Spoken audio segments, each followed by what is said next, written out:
So listen, I am not, y'all know it got to be somebody pretty special make me smile like this. But I'm just excited because God has been so good to me. My spiritual mom is coming on.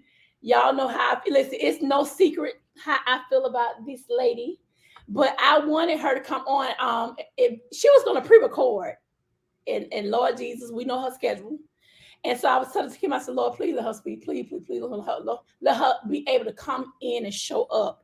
And so I prayed last night. I was like, I know she's tired because yesterday was her birthday, and she's looking fabulous already.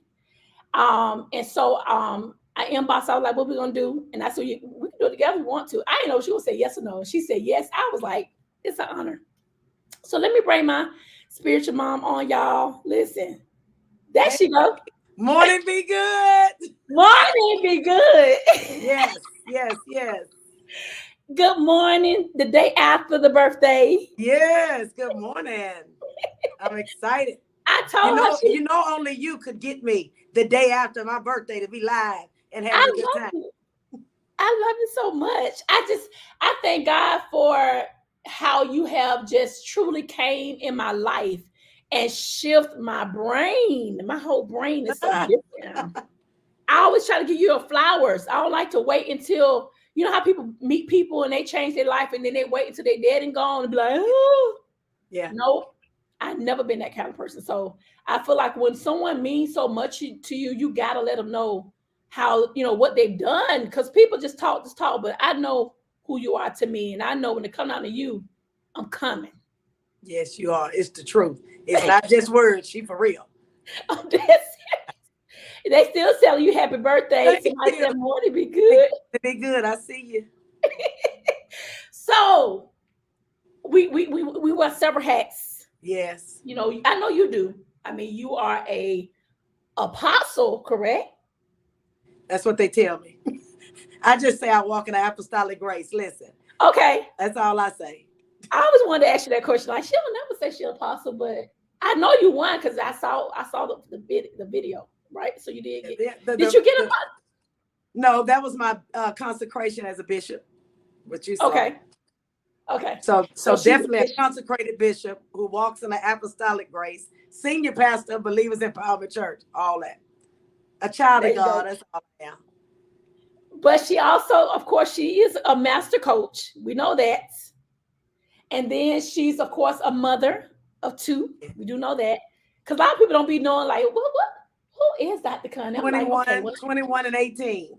A 21-year-old son and an 18-year-old daughter. Pray for me. Y'all not praying. And it's kind of weird because both of them look just like you. I'm like, dog, they look just like you. Like you just spit them out. I'm like, man. Okay. So what made you decide, and it's not, this is an interview, but it's not because she's going to take over in a minute.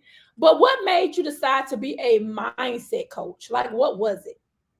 You know what? Because I realized that one of the biggest hindrances were the things in our mind. We can have all the tools that we need, but if your mind tell you you can't do it, if your mind keeps saying you can't have it, you can be equipped with all the tools that you need. But for whatever reason, those limited beliefs will stop you from taking action. And we're addicted to taking notes, Dr. Nikki, but the hardest thing is to take action. We have $1 million worth of plans in our notebook and journal, but our mind will not allow us to execute. If you think all you can make is $1,000, you're going to make $999 and you won't make no more because your mind has already said that you can't. Wow. So if I knew if I could get into people's mind, their feet would follow. That's good, man. So what's the theme behind Morning Be Good? Mindset about starting your day intentional and starting it off right. I think a lot of times we're so busy going about our day that a lot of times the morning is ignored. If you got to be somewhere at 9, you just jumped out of bed at 8:30, threw clothes on, took off running, did a donut in the street because you left your bag, come back, you left your phone charger, and we waste a lot of important time. And I believe that mornings really matter, that if we want to win throughout our day, it is that pause in the morning. Get your feet on the ground and create that morning routine that sets your intentions, that makes you remember that it was new mercies given by God. Because a lot of times we jump up and we think it was the alarm clock. I don't use an alarm clock. Purpose wakes me up. I never use an alarm clock. My body just get up. Yeah, because I got too much purpose to worry about an alarm. My body says it's time to get up. Somebody somewhere needs you. And so getting up, getting focused, getting plugged in, and then allowing God to chart my day. I make plans at night, but I wake up and I give God the eraser because I wrote it in pencil and say, now I'm giving you permission to put in whatever it is that needs to be done so that I can fulfill my assignment, not just have another busy day. That's good, Mother. That's good. And so the Morning Be Good brand is pretty much commanding your day. Yes. Commanding your day and really thinking about what that day looks like and not just getting up and going. So really just taking a reset. So that means you resetting every day. And every day. We got to be okay with that. Some people are not okay with that. Right. And but then guess what? So I wake up with new mercies, but I dirty it up because I bring the dirt from yesterday. So what good is it for God to give me a clean slate every morning and I bring the dirt of yesterday? So every night I meet with myself so I can make sure that I'm starting the day off right. Ooh, that's good. Yeah. So how many woke up today and it's already dirty? Because the regret from yesterday, the challenge from yesterday, the disappointment from yesterday, you went to sleep with it, woke up with it. So you've already lost before you ever got started. Wow.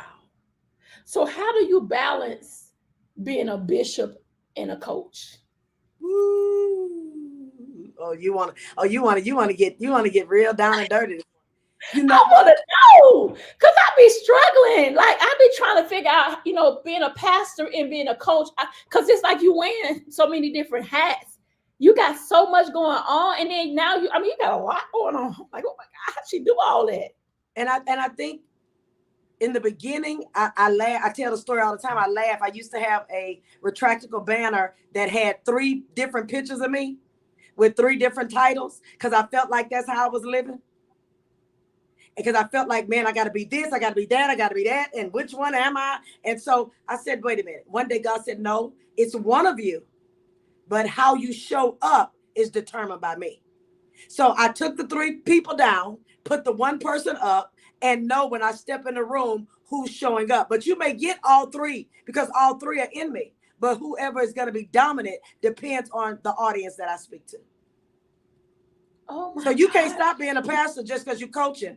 And a lot of times we have to realize people are attracted to the God in you. They think it's the coach in you. But it's the light in you that drew them to be coached by you. So they all are working at the same time. It's just about what is dominant at that moment. Ministry and marketplace, I'm both. I can't separate them. And sometimes when I'm doing coaching, it's really a God moment that you need. Sometimes when I'm doing God, it's the coaching, the 1, 2, 3 steps that you need. I preach on Sunday. I give you strategy on Monday. You heard a good word, people shouting and jumping. But guess what? Monday, those same people go, now what should I do? Right. Because they need that empowerment. I think they go hand in hand. They need the inspiration, but then they need the application. And so I've just learned to show up and whatever is necessary at the time. And I think I live my life like that. When I'm with my kids, I'm intentional about being a mama. Because that's what they need. They don't need coach. They don't need bishop. They need mama. And so kind of being in the moment, if you're in a room with people who came to hear the coach in you, being in that moment and making sure that you leave them with the strategy, the tools, and the tips that they need. I'm trying to figure out you doing all this. Ain't nobody tagging nobody.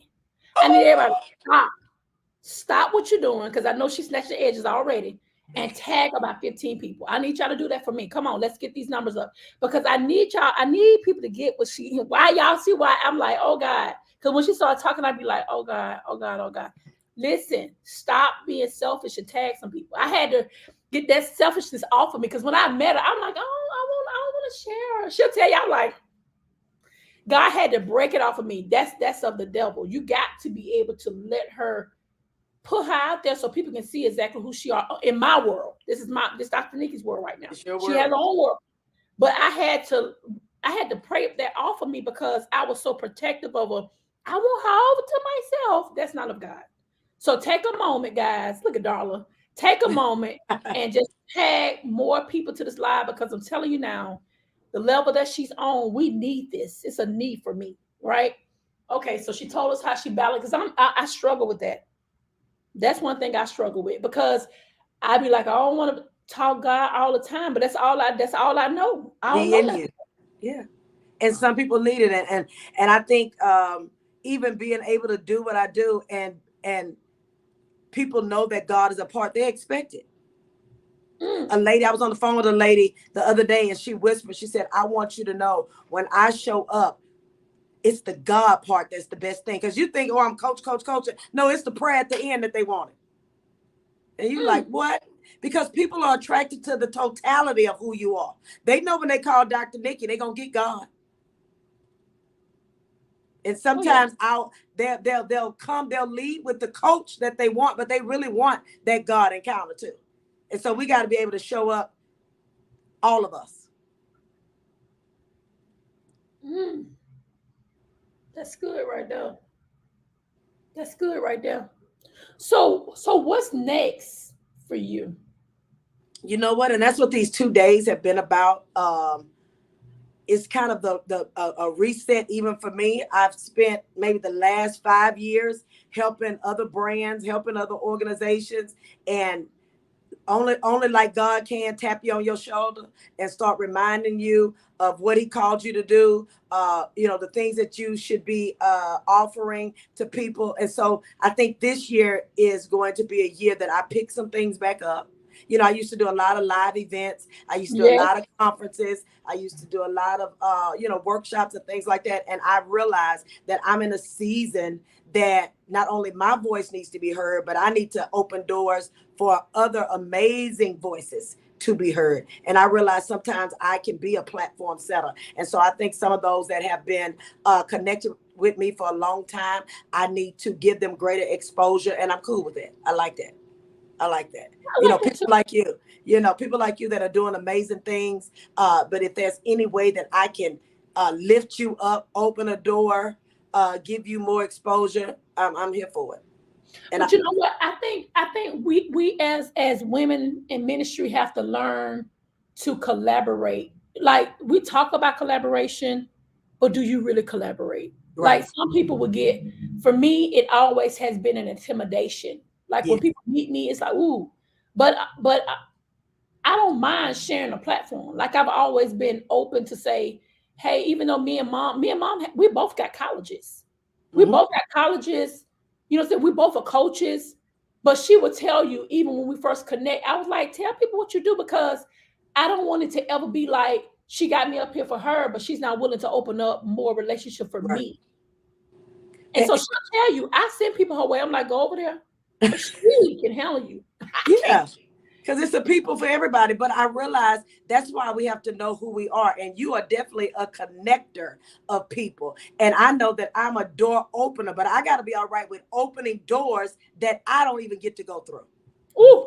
See, sometimes we don't mind opening the door as long as I can go through with you. But I got to realize that if I'm a door opener, the doors that I open are not always for me. And I might have to wave at you from the door. Come on Oh, now. we don't like that, because as long as I'm going up with you, you don't mind me going up. But what if this is the season that I'm supposed to open the door for you to go up, and I'm just going to sit on the sideline of your life and cheer? And cheer.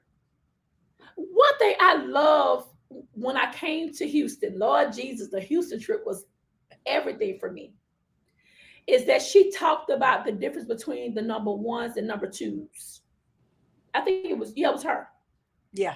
And that showed me that even as a leader, it's okay to be number two, even in leadership.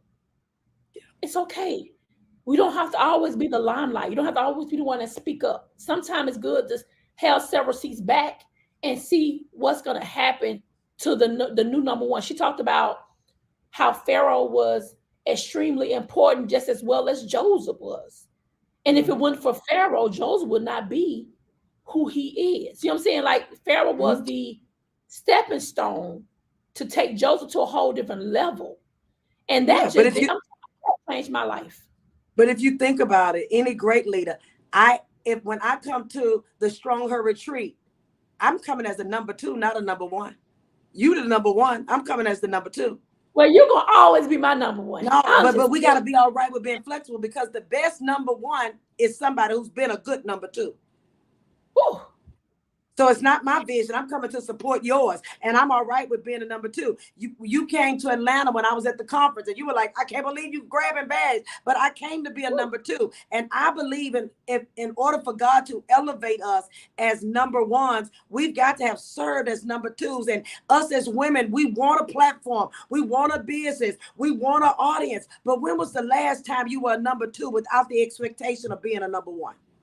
Oh, that's good, mother. When was the last time that we just found a place to serve without any agenda? Because a lot of times we come, but it's with a mindset that I got next. What if you don't have next, and your job is to push the one that's in the number 1 seat? My God. And she's right. When I see her serving, I was like, oh, she ain't fit. Oh, I'm not gonna let my mother took that purse. I was in my feelings, and I had to repent, because sometimes when you don't know or you never been exposed to that, you have to learn how to take several seats back and say, you know what, let me sit back and be quiet and watch. And when I saw what you was doing, I said, oh, she here working. I gotta stop this, because I get into protective mode because of who you are to me. So I'm saying, even Brandy, like, okay, well, this is what she do. I'm looking at her like, you got my mama hold them. Okay. But I'm sowing seeds of servanthood. I'm sowing seeds of servanthood. Guess what? So then when I go to God and say, hey, what's happening? Because I've been a good servant. Guess what? I can't do nothing but reap the benefits of people being good servants for me. Wow. I never looked at it like that. That's good, mother. Yeah. That's good. Yeah. So when you come around and serve me, you got a right to go to God and say, hey, I don't know what's going on, because I've sown seeds of servanthood. I've sown seeds of faithfulness. I've sown seeds, and then he go, you know what, you're right. So this your reaping season. I'm going to send people that will hold up your arms just like you've held up so many. I'm going to send people that will believe in your vision and run with it and not steal it. I'm going to send people that will speak well of you even when you're not present. So who would you consider your demographics? My demographics, about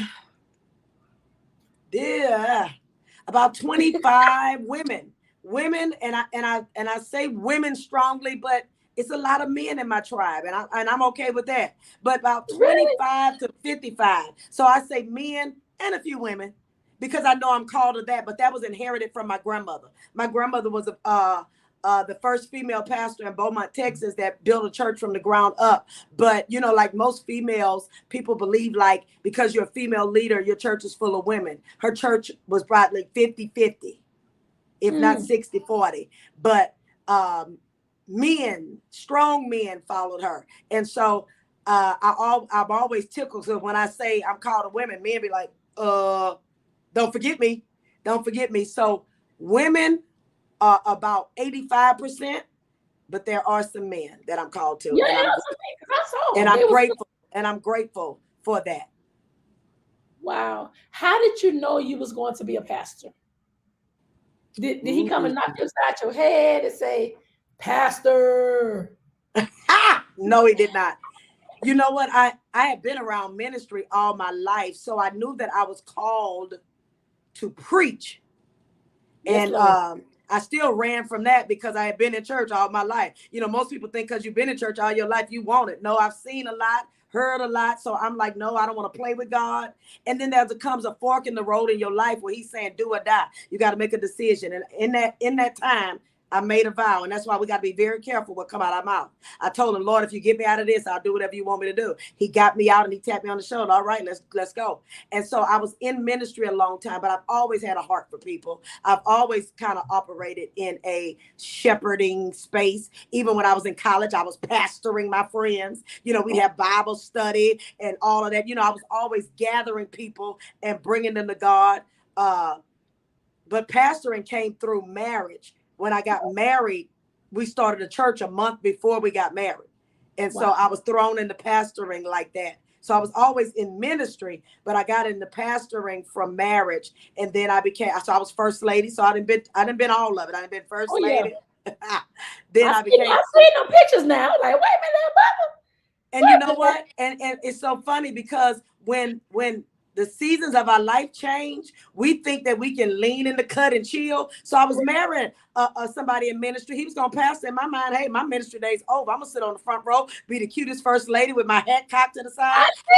And God said, not so. He said, you had a ministry before you ever met him. Ain't no hat cocked to no side. Y'all going to do ministry together. And so that's what we did. And so I was the first lady. Then I became the executive pastor.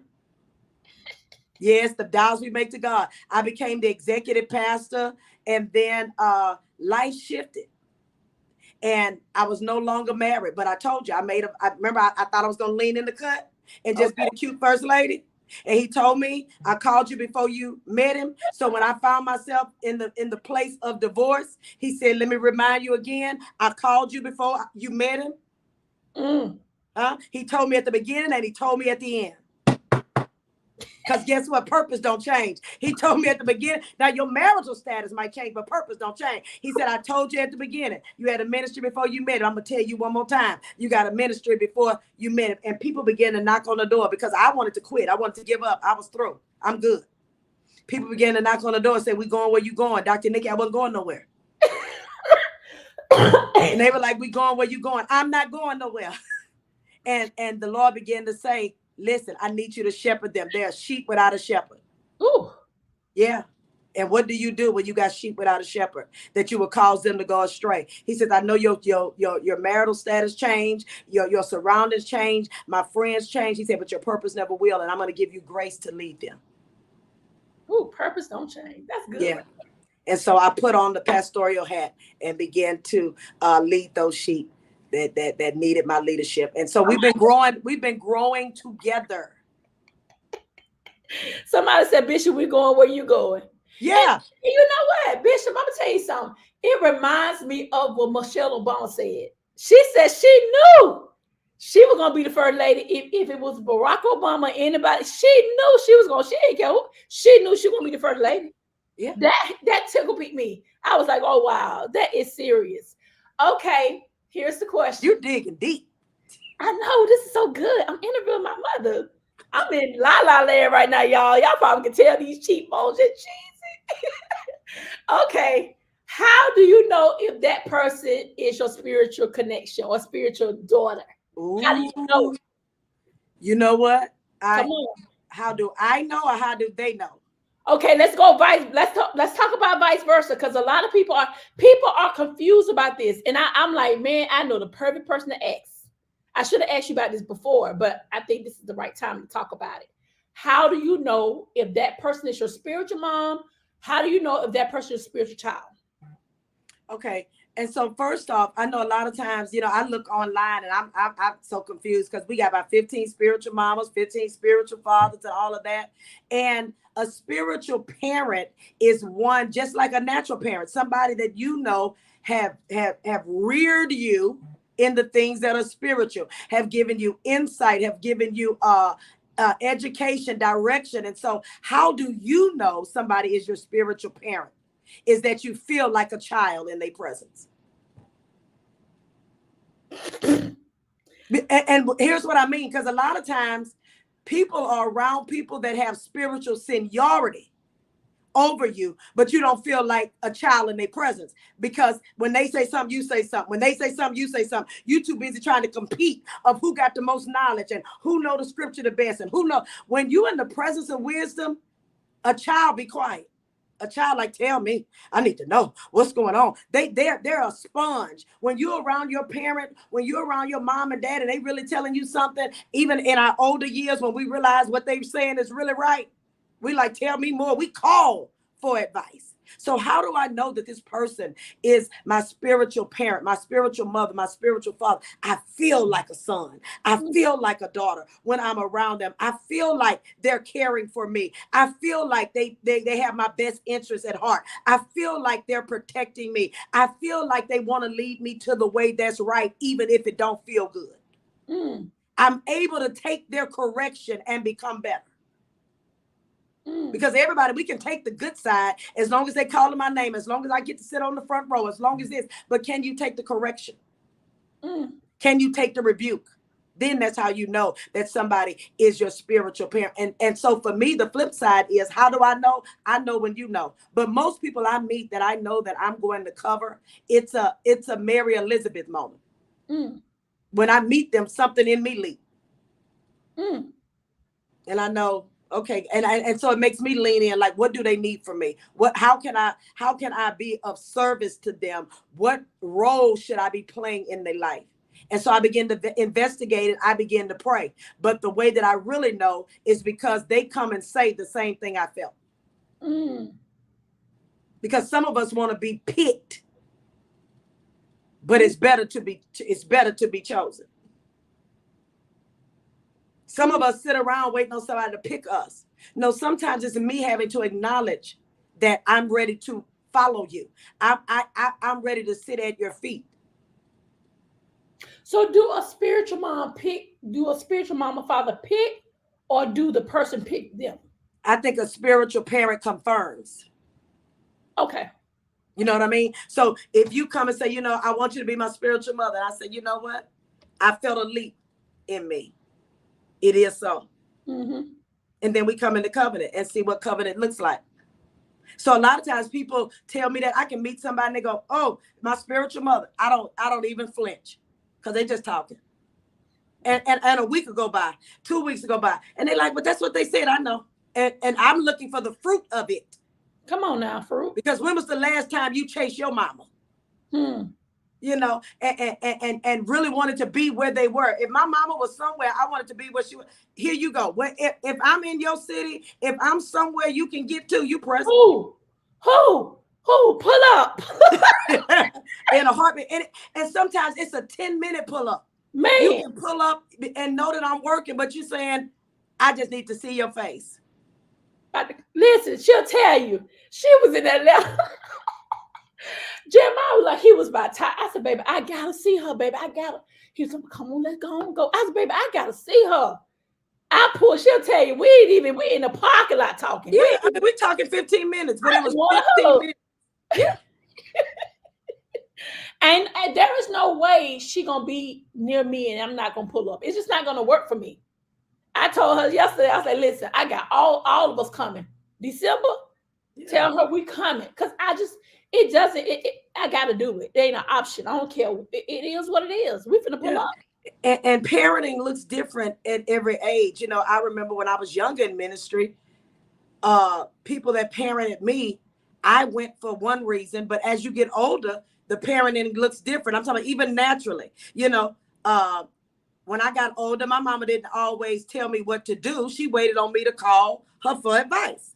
But when you're younger, sometimes the parent is more present in your life, trying to make sure you don't make mistakes because they see further than you can. And so people have to know where they are in life spiritually, where they are in ministry, to know what it is to expect out of that relationship. And I believe that you ought to have real candid conversations. I don't overpower you. I'm not at your church every Sunday going, why you do that? Why you do this? Now I keep my eyes on you. Whether you know it or not, I tune into them services to make sure you preaching the gospel and not Dr. Nikki. But I don't bombard you. I'm watching over you. And then when you need my help, when you need my assistance, I am ever present. And now, even now with BFI, it is only because I felt like God said, you're at a place now that you need to formalize this covering. You need to create opportunities for them to sit at your feet. And not just random sit at your feet. He said, I need you to create opportunities that I can speak out of you what they need for their next. I want them to be prepared for what I'm doing in their life. And so that's why the formalizing of Believers Fellowship International came. Because we were in covenant a long time ago, but he says, I want to formalize ways that they can intentionally come. Take their servant hat off, be served. Y'all was so uncomfortable. Because the people that work at our church were like, sit down, Dr. Nikki, we got it. We doing it. And it was hard for y'all, but I want y'all to feel important, to feel valued and be served and be poured into.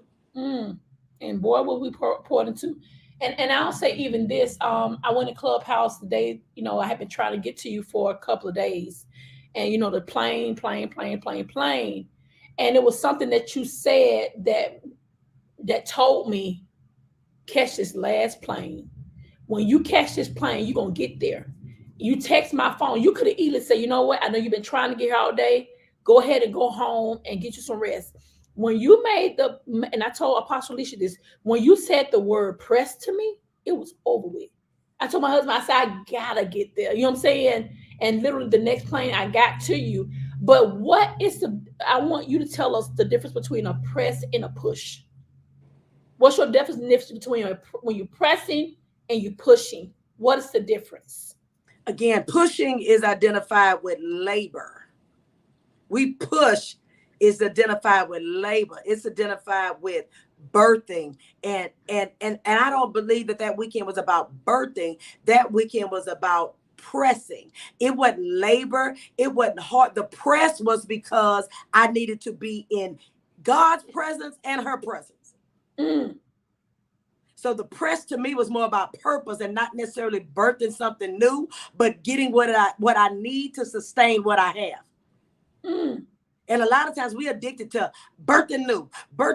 So this business don't work. Well, birth another. No, let's press into this one. Let's press out all of the purpose. Let's press and get in his presence. Let's press and get surrounded by the right people that are going to pour into it, give it the vitamins and the nutrients that it needs. I don't always need to birth something new. I just need to press into what I already got.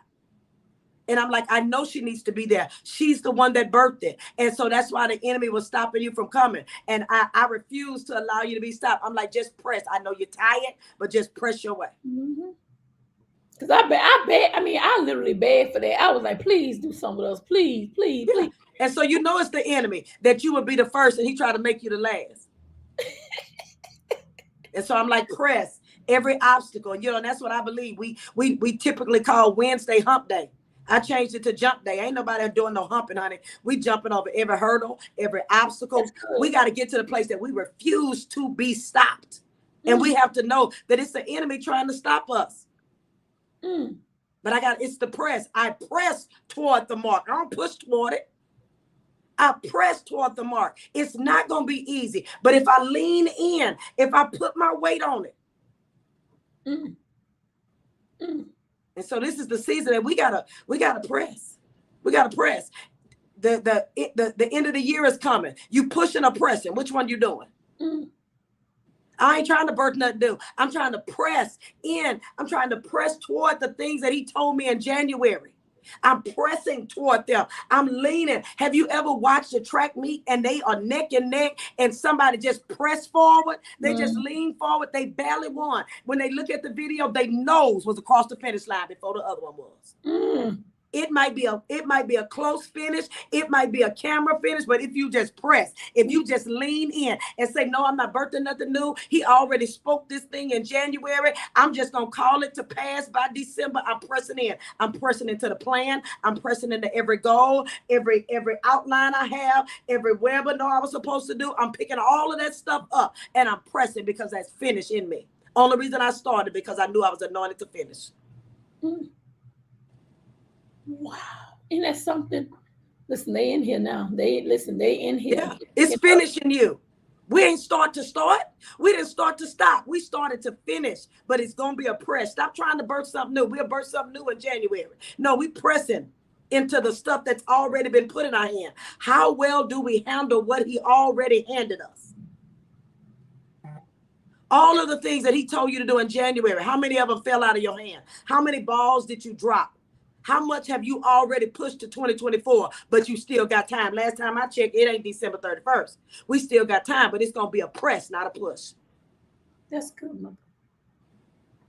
Finish her. Yes. Finish her. The one with the issue of blood, baby, she pressed into the crowd. Even if that press got me on my knees, I'm right where God want me. That's good.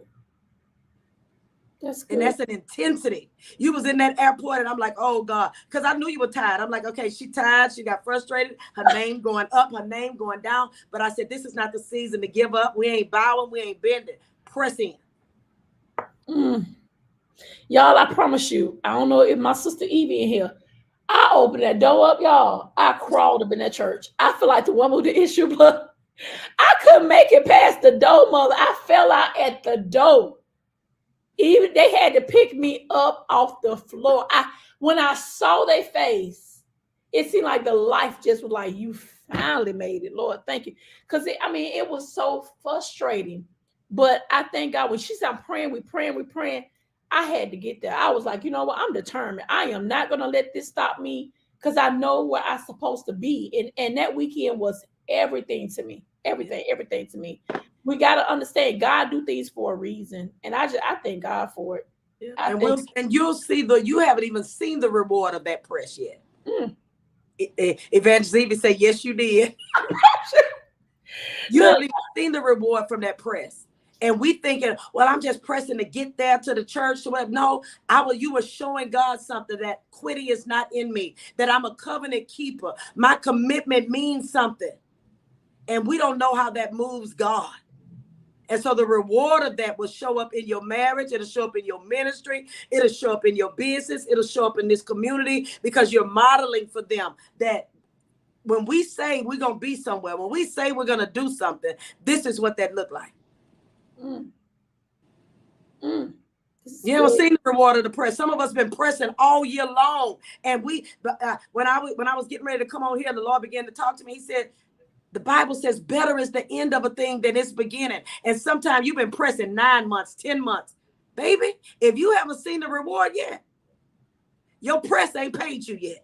But it's about to. He said, if it haven't got better, it ain't the end. Better is the end of a thing than its beginning. If it haven't got better, if you look in your bank account right now, if it haven't got better, it ain't over. Look at your clients and customers. If they haven't increased, it's not over. Look at your health. If you haven't started feeling better, it ain't over. Look at your relationships. If they have not improved and better people start coming into your life, healthy people start coming in your life, people that are ready to give and not get, haven't started coming in your life, it ain't over yet. Better is the end of a thing. People not going to remember how you start, but they're going to remember how you finish, because it's about to get better. It's about to get better. Oh, God, Jesus Christ. He promised us. You know how it is. That beginning to be rocky. It be shaky. He said, but I'm telling you, by the time you lean in, when you press, I'm going to pour. Every time you press, I'm going to pour. I'm going to make sure that people remember what you said in January. And their testimony about you is going to be, it came to pass. Oh, my God. I can't wait to testify when you call me that all I'm going to say is, it came to pass. She went for the grant. You're going to say, I got the money. It came to pass. You know what I said I was going to do this? They just called and said it's a go. It came to pass. I'm telling you, I wish somebody would put it in the chat. It came to pass. I said it in January. It might have took a long time. I had some bumps in the road. I had to stop. I had to catch my breath, but I kept pressing and it came to pass. God is not a man that he should lie. Baby, ain't no lying in him. If he told you in January, if he told you in March, if he told you in June, it shall come to pass. I'm telling you, somebody gonna testify, because you know our mouth is big. You told somebody what God was gonna do. You stood up in front of church. You got on Clubhouse telling them what God was gonna do. And guess what? We're gonna have a Clubhouse party called It Came to Pass. No, let's testify about what God has done. I said it. Y'all laughed at me. Y'all thought it was a joke. Y'all thought the goal was too big. It came to pass. It's getting ready to happen. It's getting ready to happen. But guess what? I had to become who I needed to be for it to come to pass. The promise was ready. It was me becoming who I needed to be, that version of me that I needed to be able to handle it, to not get the big head, to not walk around with my nose stuck up, to not do it because everybody else said that I couldn't do it. No. He had to change my heart. He had to change my mind. He had to change my focus. He said, because what I'm getting ready to do for you, you're going to have compassion. You're going to have a hand out to help pull people up. You're going to level set people. You're going to set intentions. You're going to let people focus on the right thing. It came to pass. It came to pass. I know they feel like pushing. Oh, I'm going to burn something else. No, you're not. You're going to press. Now we pressing. Yes. We're going to lean into what God already said. I don't know about you, Dr. Nikki. I don't need another prophecy. If God would just do what he already said. Oh, me. And we keep looking for something new. No. I'm pressing into the prophecy over my head. I'm pressing into the dream that's written in the journal already. I'm pressing into the goals and the projects that I said I was going to do before the year's out. I ain't starting nothing new. No, let me just do what he already said. And sometimes once we get toward the end of the year, we start already thinking about, which is good to forecast, but it's some stuff I can't throw into next year because he promised it to me this year. Jesus Christ. I don't need a new word. I just need people to collaborate with me and partner with me and help me press into the word I already got. Because what I realize is that I got to know what I know, but be honest about what I don't know. And that's what I love about your community. Is that it's a wealth of information. It's a wealth of knowledge. But a lot of times you could be surrounded by what you need, but because you won't make the confession that you need it, you still miss it. So it's one thing for me to know what I know. But guess what? Knowing what I know has only got me so far. I got to be honest about what I don't know and be willing to ask Apostle Alicia for help. Be willing to call a Dr. Nikki. Be willing, to call a Tori. To be willing to call somebody and say, hey, I have gone as far as I can with what I know. Help me. That's what this community is about. And that's what I love about you, that you share and you give, you educate, you inspire, you put a challenge on them. Do it this week because you're showing them you ain't got to wait. When you get new information, implement it. Do it right now. Don't think about it. What you thinking about it? I taught it. You do it. Because we get stuck at what we know. We get stuck at the degree on the wall. But sometimes God can bring somebody in your life. I think I was teaching this the other day about when Simon was washing his nets. He was a master fisherman. But guess who gave him his instruction for his net breaking season? A carpenter. How a carpenter give instruction to a fisherman. And that's why we have missed God moments, because we so busy checking out a person's pedigree, trying to size them up, who they are, what degree you have, who sent you, how you gonna tell me something. Jesus was a carpenter. He wasn't a master waterman, but he said, I'm telling you, if you obey my instruction, the same place you suffer loss is the same place you gonna catch. Ooh. And so we don't know who's coming in our life. We don't know who God is sending. He may send a carpenter to teach you how to fish. Will you receive it? Oh boy. That messed me up. But again, he's sending somebody who has a different point of view. You didn't talk to enough fishermen and you still empty. Not only are you empty, the Bible said that it was 2 fish. It was 2 ships at the shore. So not only were you empty, the ones with you was empty. But here come a carpenter. Somebody from another field, another set of skills that can show you another way. Oh my God. I want you to go back out there in the same place you failed, but this time throw your net on the right side. So there is a wrong side, if there's a right side. Say, this time, I know you're a master of the water. I know you know how to market. I know you know how to brand. I know you know how to speak. I know you know how to coach. But if I could just give you one instruction this time, throw it on the right side. And guess what? That time they went with an instruction and not a know-how. Sometimes we're guilty of doing it in our know-how and not the instruction from God or the person that God sent in our life. I just keep doing what I know how to do, but that didn't ran out. It ran all the way out. Oh my God, mother. So I just believe that there's an instruction coming from a carpenter. I just believe that there's a new instruction coming, and the only people that's going to have a net breaking season is those that are willing to obey the instruction. You must obey. Have to. The anointing is on the instruction. It don't have to make sense. I just need to obey. I just need to go and throw it on the right side. And guess what? Not only is my obedience going to bless me, he had to call for that same ship that lost. That same ship that was with them when they was doing it on their know-how. Had to call for them same folk and say, come on, even though you were in error with me, I'm going to let you be blessed by my obedience. So that means when I get blessed, you're going to get blessed too. Come on. Yeah. Because we doing this thing together. We lost together. We're going to win together. Right. We shocked. Now, we cried together. We're going to shout together. She'll tell you, but I'm going to call her cry looking ugly. Yeah, but that's the thing, too, about partnership and collaboration and being together. It just can't be when everything going well. Mm. No, I'm watching those that's with me when I'm down. Mm. Mm. But there's an instruction coming, but we got to be willing to obey.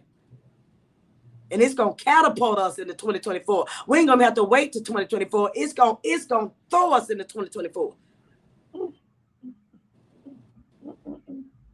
Jesus Christ, this was good. Obedience. Gotta obey. And that's Can't what follow instructions. We gotta obey. We gotta obey. God give us instructions. We just it's us releasing. Gotta get finished. Gotta do this. Gotta do that. Slow down. I had to slow down. Mm-hmm. I had to slow down. Like, Lord, okay, I'm not gonna move.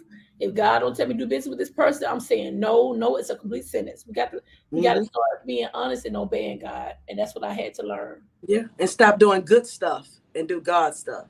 Because here's the reality: good stuff, you get an immediate return. You feel good. People pat you on the back. They love on you. All that kind of stuff. That's that immediate reward.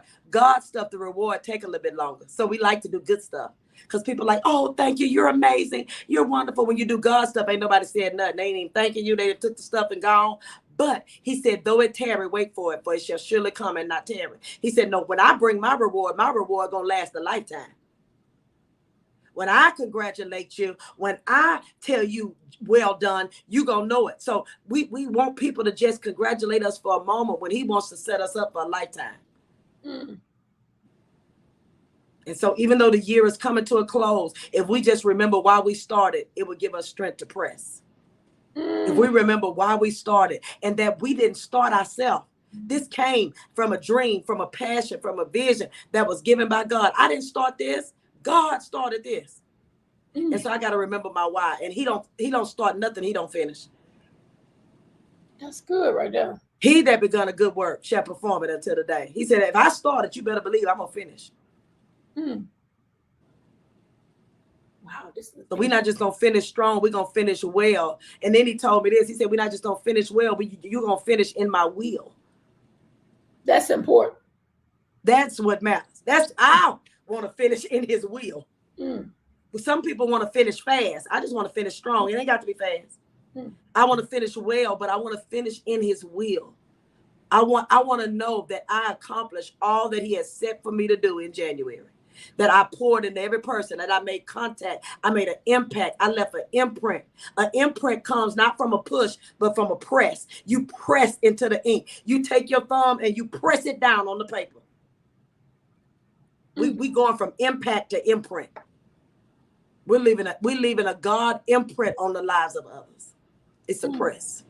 That's good. Wow. So she done got her interview out of she done preached. I told you we never did an interview before. You know, no show. I can't believe it. I like it. I was like, she said we're gonna do it together. How are we gonna do this? Let me see, can I get some questions out of her? Because I know a lot of people have questions and we don't like to have the conversation. We got to be able to have these conversations so people can get knowledge and they can apply the knowledge that have been given today. I know today has been good. Come on, y'all, clap it out for my mother. Yeah, we got to do it more often. I like it. And like you say, sometimes it's the dialogue. And even as children, if we think back when just eavesdropping on when our grandparents were talking, when our parents were talking, you know, as kids, you had to be seen but not heard and all of that. But I learned so much wisdom just listening to my aunts talk and listening to my grandmother talk and just taking the crumbs that fell from the table, because some things are better caught than taught. Sometimes you're not in a classroom where people are literally sitting and teaching you 1, 2, 3. But when you're in the right place at the right time, you can catch some wisdom. You can catch some knowledge.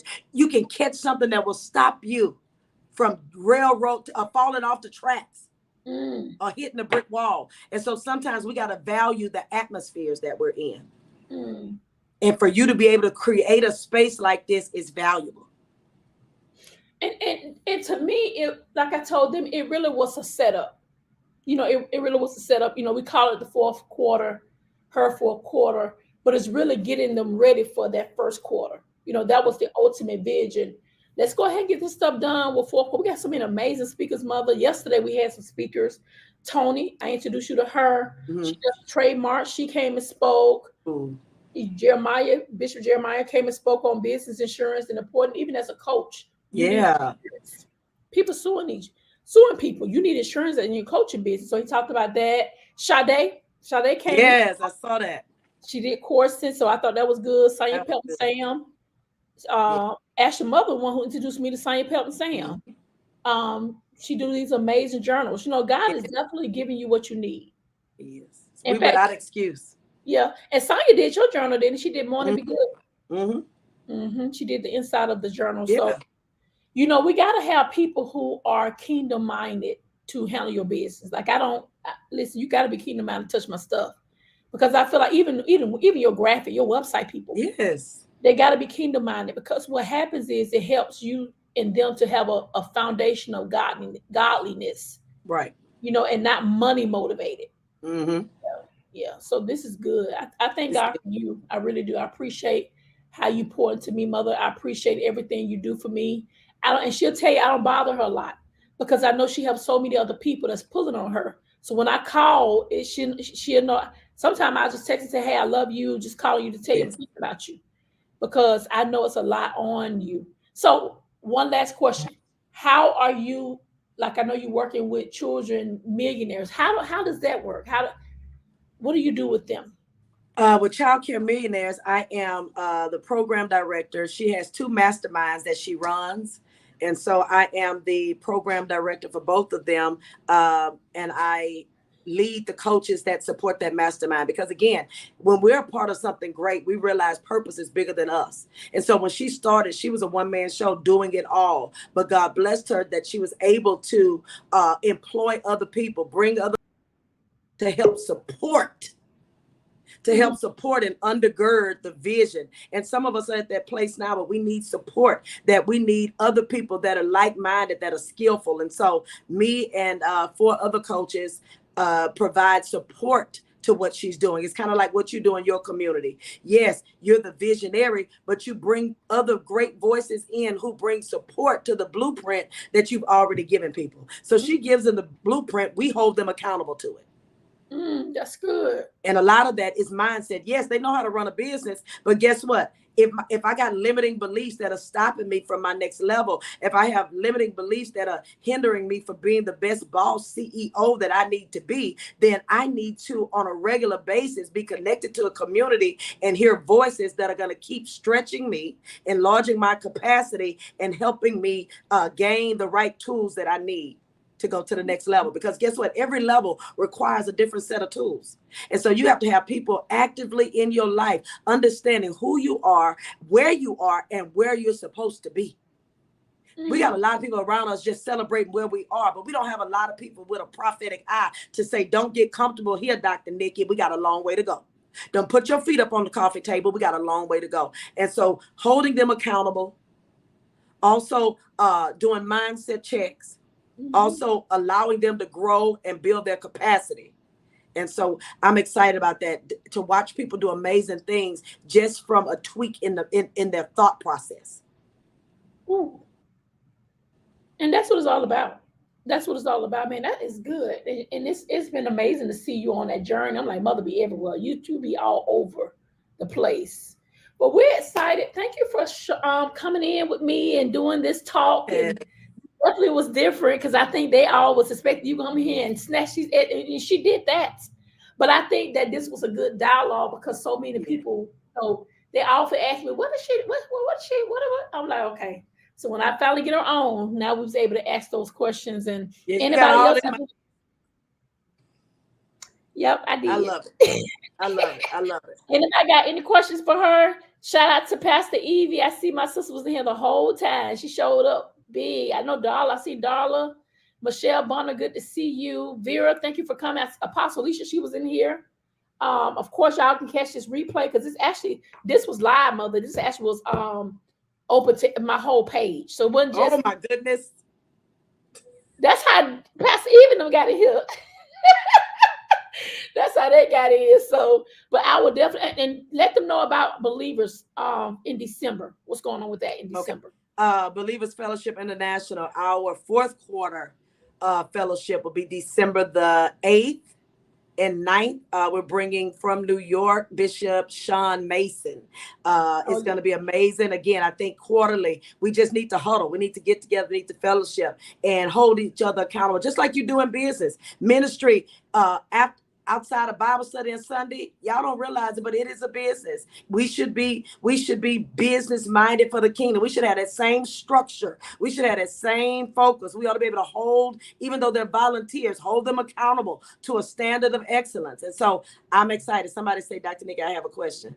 Hold them to that same level. And so we want to be able to do that. And it is December the 8th and 9th at Believers Empowerment Church. We'll post a flyer. All are welcome to attend for sure.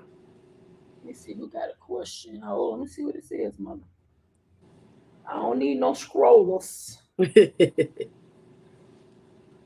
up in here. What is it? I didn't see nothing. Oh, Tony Moore.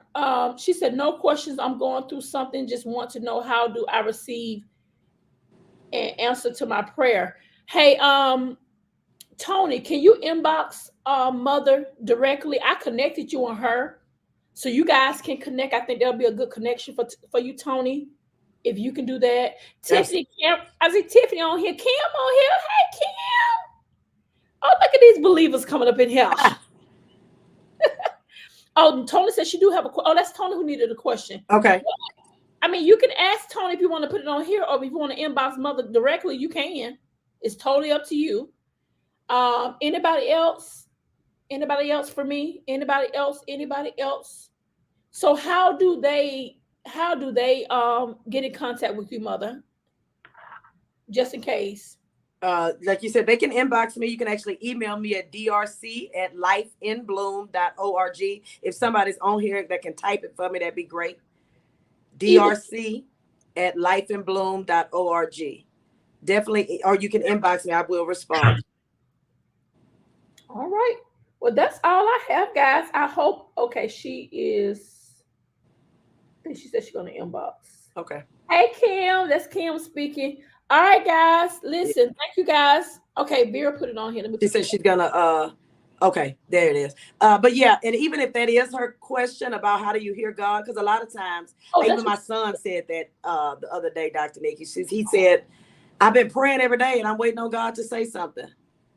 Oh, that's what she was asking. How to hear God. How do you know how? Stay in a posture of expectation that He will speak. A lot of times we go into prayer and we talking, and He wants to talk to us. And so, first off, I want you to know that when you speak to Him and you have questions, that He is listening. And I want you to keep an expectation, an ear.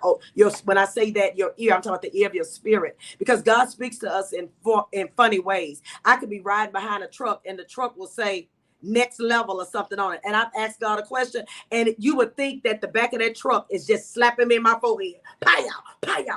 When I'm like, God, should I stay right here or should I move? And the words are literally speaking to me going, next level. And I'm like, okay, God, I hear you. I could be watching a regular TV show, but the person's words are not elevated because God is speaking to me. So it may be unconventional, and sometimes it's the peace we get around the decision we make. Lord, should I go to the right or the left?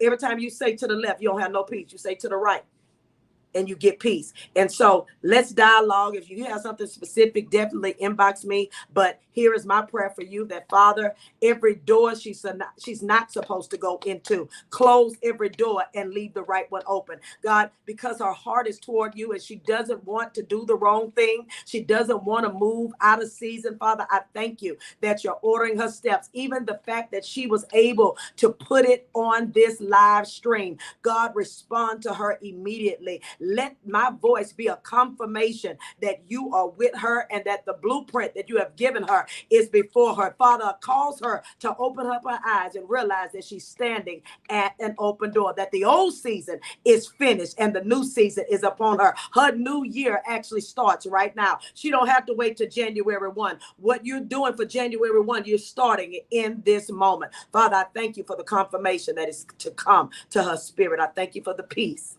that surpasses all understanding. We'll talk a little bit further. All right.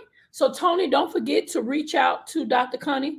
I did put y'all in a group together, so hopefully y'all get a chance to connect. Tony is the one who does all of the amazing trademarks. Okay. If you need a trademark, that's who I go to. Go to Tony. She'll take good care of you. All right, guys. All hearts and minds clear. Thank you so much, Mother. I'll check on you later on this week. Okay. I love you so much. Love you too.